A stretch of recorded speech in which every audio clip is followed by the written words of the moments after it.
unajua uko na probleme na mtu, jitahidi katika Bwana uende umuone kwa roho ya huruma, maana Biblia inasema wanaokuwa na nguvu na wachukulie wadhaifu, wanaokuwa wa roho na wasaidie wale wa mwili. Kama Mungu amekusaidia kuwa mkiango fulani, usizanie ya kwamba utabakilia pale siku zote. Wanaojazwa watashushwa leo na wanaokuwa chini watapandishwa. Biblia inasema upendo ni mlango ya kusitiri ubaya.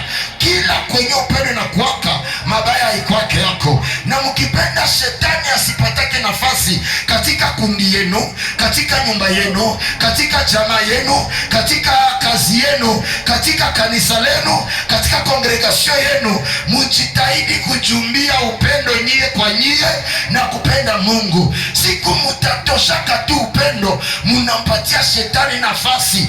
Hata mtu ulikuwa naye anakuita jina zote, inahitajika akukonvekre kama anakupendaka.